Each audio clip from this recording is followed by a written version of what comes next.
माघ मास आज से प्रारंभ हुआ है। माघ मास की महात्म्य सुनने से मात्र विशेष फल प्राप्त होती है। इसको हम चर्चा करेंगे आज पहले सोपान में। वशिष्ठ जी का दिलीप से तथा भृगु जी का विद्याधर से माघ स्नान की महिमा बताना तथा माघ स्नान से विद्याधर की कुरूपता दूर होना, इन कथा प्रसंगों को मैं यहाँ चर्चा करूँगा। सबसे पहले आइए करते हैं आज का मंगलाचरण।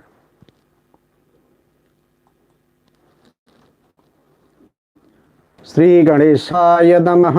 ओम श्री परमात्मने नमः। वक्रतुंड महाकाय सूर्यकोटि समप्रभा निर्विघ्नं कुरु मे देव सर्वकार्येषु सर्वदा। गजाननं भूतगणाधिसेवितं कपित्थजम्बूफलचारुभक्षणम् उमासुतं शोकविनाशकारकं नमामि विघ्नेश्वरपादपङ्कजं। कर्पूरगौरं करुणावतारं संसारसारं भुजगेन्द्रहारं सदा वसन्तं हृदयारविन्दे भवं भवानी सहितं नमामि। त्वमेव माता च पिता त्वमेव बन्धुश्च सखा त्वमेव विद्या द्रविणं त्वमेव सर्वं मम देव। लोकाभिरामं रणरङ्गधीरं राजीवनेत्रं रघुवंशनाथं कारुण्यरूपं करुणावतारं श्रीरामचन्द्रं शरणं प्रपद्ये।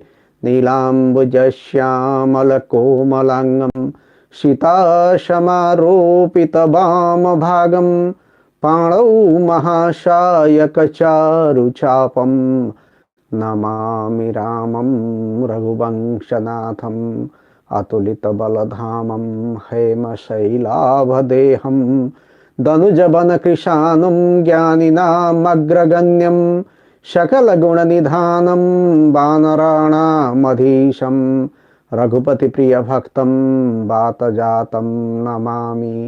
मनोजवं मारुततुल्यवेगं जितेन्द्रियं बुद्धिमतां वरिष्ठं वातात्मजं वानरयूथमुख्यं श्रीरामदूतं शरणं प्रपद्ये। शान्ताकारं भुजगशयनं पद्मनाभं सुरेशं विश्वाधारं गगनसदृशं मेघवर्णं शुभांगं लक्ष्मीकान्तं कमलनयनं योगिभिर्ध्यानगम्यं वन्दे विष्णुं भवभयहरं सर्वलोकैकनाथं। करारविन्देन पदारविन्दं मुखारविन्दे विनिवेशयन्तं वटस्य पत्रस्य पुटे शयानं बालं मुकुन्दं मनसा स्मरामि। वंशी विभूषितकरान्नवनीरदाभुरितिलकं ललाटपटले वंशी विभूषितकरान्नवनीरदाभात् पीताम्बरादरुणबिम्बफलाधरोष्ठात् पूर्णेन्दुसुन्दरमुखादरविन्दनेत्रात् कृष्णात् परं किमपि तत्त्वमहं न जाने। कस्तूरीतिलकं ललाटपटले वक्षस्थले कौस्तुभं नासाग्रे वरमौक्तिकं करतले वेणुकरे कङ्कणं सर्वाङ्गे हरिचन्दनं सुललितं कण्ठे च मुक्तावली। गोपस्त्री परिवेष्टितो विजयते गोपालचूडामणि मूकं करोति वाचालं पङ्गुं लङ्घयते गिरिं। यत्कृपातमहं वन्दे परमानन्दमाधवं नारायणं नमस्कृत्य नरं चैव नरोत्तमं देवीं सरस्वतीं व्यासं ततो जयमुदीरयेत्। नारायणं नमस्कृत्य नरं चैव नरोत्तमं देवीं सरस्वतीं व्यासं ततो जय मुदीरयेत। श्री गुरुभ्यो नमः, गुरु चरण कमलेभ्यो नमः। दर्शकों, ऋषियों ने कहा, लो महर्षण सुत जी, अब हमें माघ का महात्म्य सुनाइए, जिसको सुनने से लोगों का महान संशय दूर हो जाए। सुत जी बोले, मुनिवरों, आप लोगों को साधुवाद देता हूँ। आप भगवान श्री कृष्ण के शरणागत भक्त हैं, इसलिए प्रसन्नता और भक्ति के साथ आप लोग बार बार भगवान की कथाएं पूछा करते हैं। मैं आपके कथनानुसार माघ महात्म्य का वर्णन करूंगा। जो अरुणोदय काल में स्नान करके इसका श्रवण करते हैं, उनके पुण्य की वृद्धि और पाप का नाश होता है। एक समय की बात है, राजाओं में श्रेष्ठ महाराज दिलीप ने यज्ञ का अनुष्ठान पूरा करके ऋषियों द्वारा मंगल विधान होने के पश्चात अवभृत स्नान किया। उस समय संपूर्ण नगरवासियों ने उनका बड़ा सम्मान किया।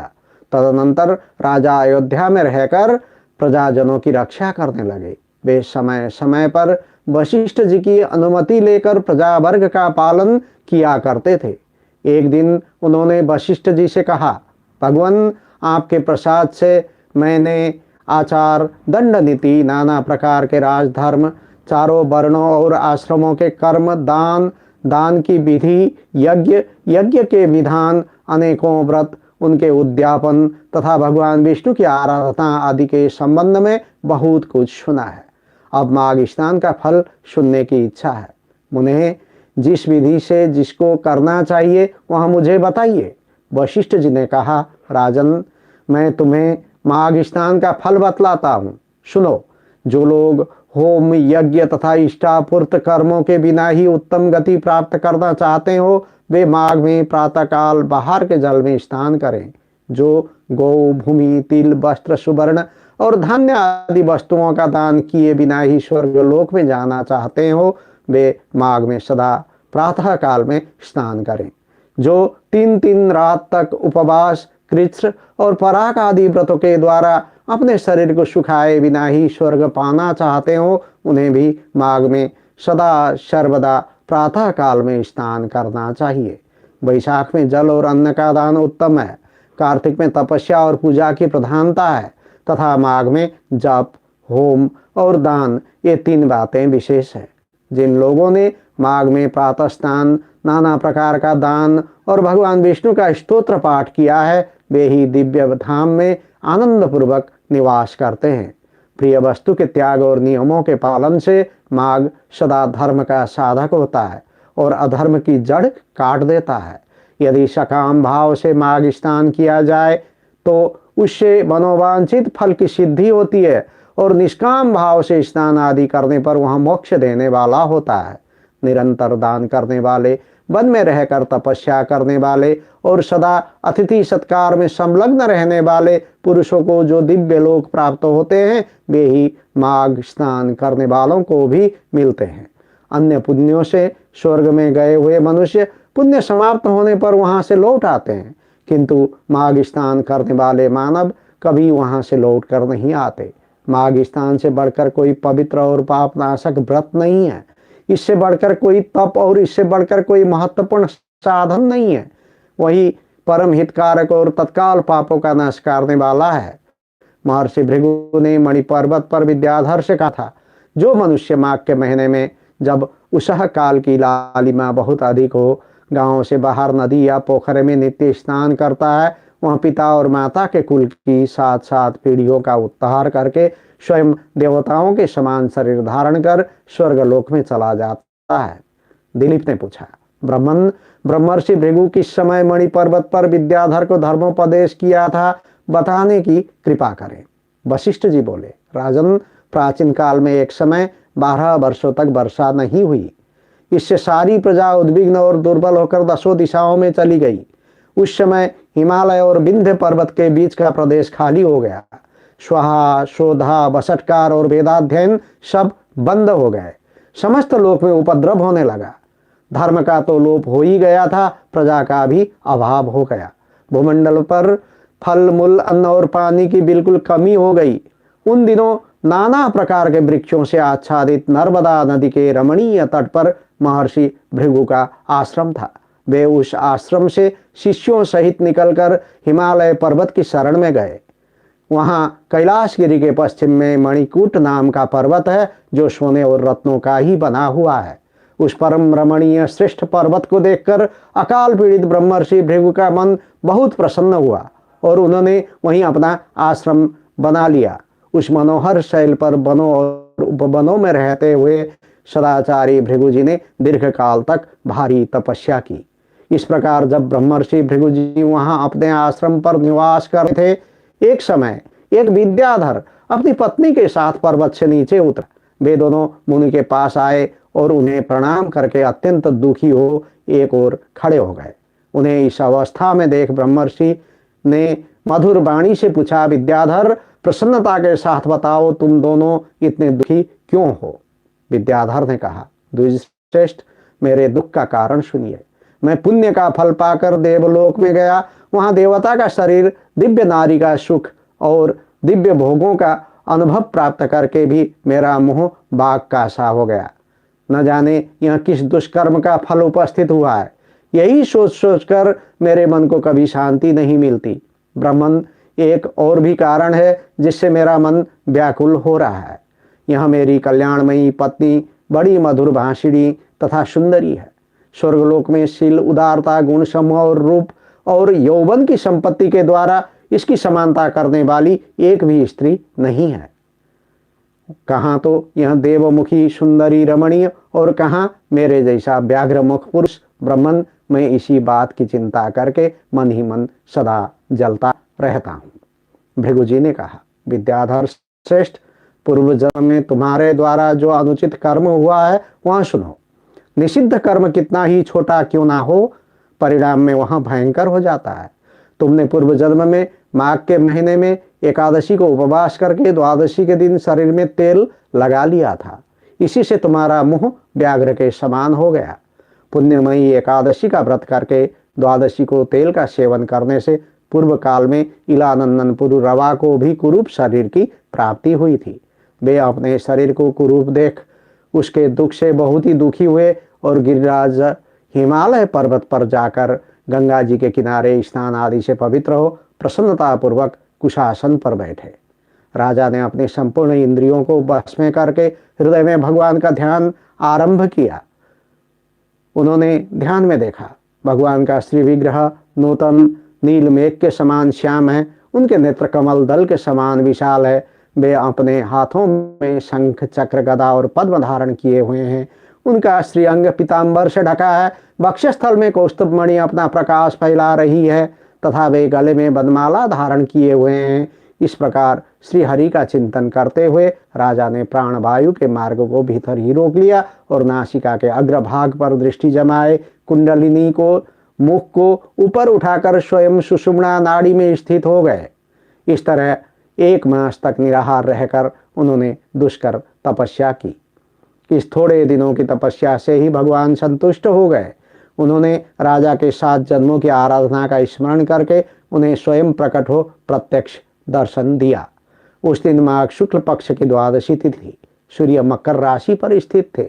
भगवान वासुदेव ने बड़ी प्रसन्नता के साथ चक्रवर्ती नरेश पुरुरवा पर शंख का जल छोड़ा और उन्हें अत्यंत सुंदर एवं कमनीय रूप प्रदान किया। वहाँ रूप इतना मनोहर था जिससे देवलोक की नायिका उर्वशी भी आकृष्ट हो गई और उसने पुरुरवा को पति रूप में प्राप्त करने की अभिलाषा की। इस प्रकार राजा पुरुरवा भगवान से वरदान पाकर कृतकृत्य हो गए और अपने नगर में लौट आए। विद्याधर, कर्म की गति ऐसी ही है। इसे जानकर भी तुम क्यों खिन्न होते हो? यदि तुम अपने मुख की कुरूपता दूर करना चाहते हो तो मेरे कहने से शीघ्र ही मणिकूट नदी के जल में माघ स्नान करो। वहां प्राचीन पापों का नाश करने वाला है। तुम्हारे भाग्य से माघ बिल्कुल निकट है। आज से 5 दिन के बाद ही माघ मास प्रारंभ हो जाएगा। तुम पौष के शुक्ल पक्ष की एकादशी से ही नीचे वेदी पर सोया करो और 1 महीने तक निराहार रहकर तीनों समय स्नान करो। भोगों को त्याग कर जितेंद्रिय भाव से तीनों काल भगवान विष्णु की पूजा करते रहो। विद्याधर श्रेष्ठ, जिस दिन माघ शुक्ला एकादशी आएगी उस दिन तक तुम्हारे सारे पाप जलकर भस्म हो जाएंगे। फिर द्वादशी के पवित्र दिन को मैं मंत्रपुत कल्याणमय जल से अभिषेक करके तुम्हारा मुख कामदेव के समान सुंदर कर दूंगा। फिर देवमुख होकर इस सुंदरी के साथ तुम सुखपूर्वक क्रीड़ा करते रहना। विद्याधर, माघ के स्नान से विपत्ति का नाश होता है और माघ के स्नान से पाप नष्ट हो जाते हैं। माघ स्नान सब व्रतों से बढ़कर है तथा यहाँ सब प्रकार के दानों का फल प्रदान करने वाला है। पुष्कर, कुरुक्षेत्र, ब्रह्मावर्त, पृथुदक, अभिमुक्त क्षेत्र अर्थात काशी, प्रयाग तथा गंगा सागर संगम में 10 वर्षों तक शौच, संतोष आदि नियमों का पालन करने से जो फल प्राप्त होता है वह माघ के महीने में 3 दिनों तक प्रातः स्नान करने से ही मिल जाता है। जिनके मन में दीर्घ काल तक स्वर्गलोक के भोग भोगने की अभिलाषा हो, उन्हें सूर्य के मकर राशि पर रहते समय जहाँ कहीं भी जल मिले प्रातः काल स्नान कर लेना चाहिए। आयु, आरोग्य, रूप, सौभाग्य एवं उत्तम गुणों में जिनकी रुचि हो, जिन्हें सूर्य के मकर राशि पर रहने तक प्रातःकाल अवश्य स्नान करना चाहिए।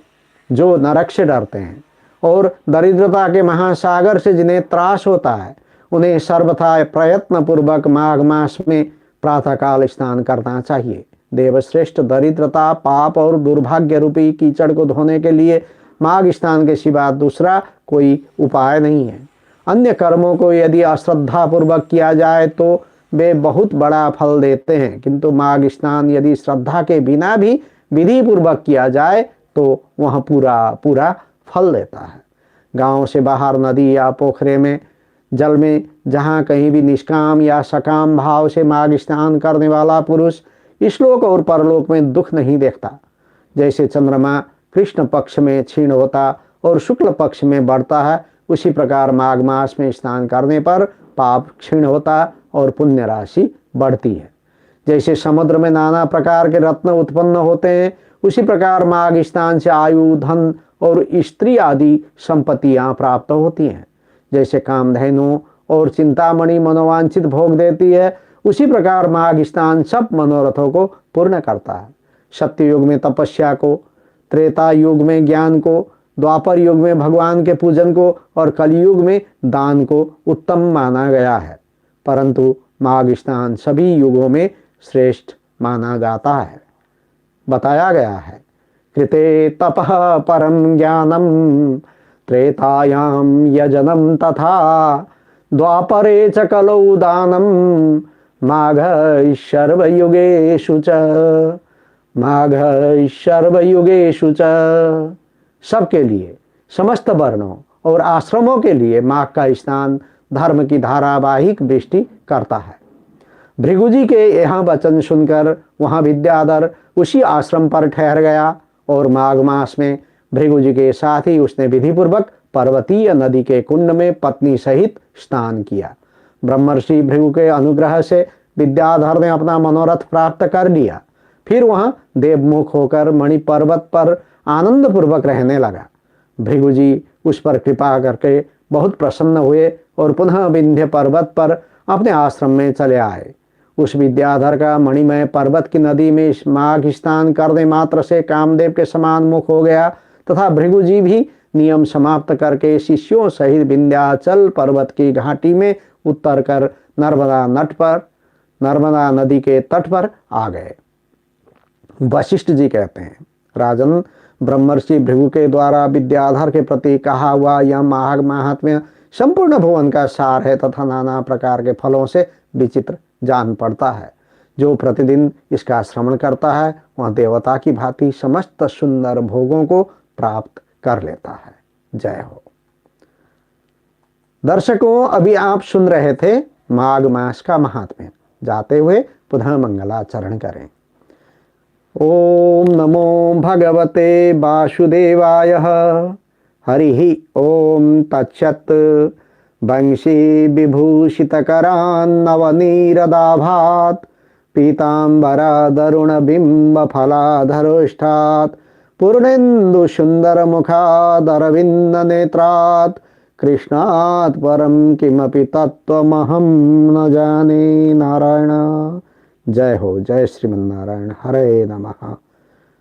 भगवान रामचंद्र की कृपा छत्र छाया सबको मिले। सबको भगवान की भक्ति की अहेतु की कृपा प्राप्त हो। जय हो, जय हो, जय हो।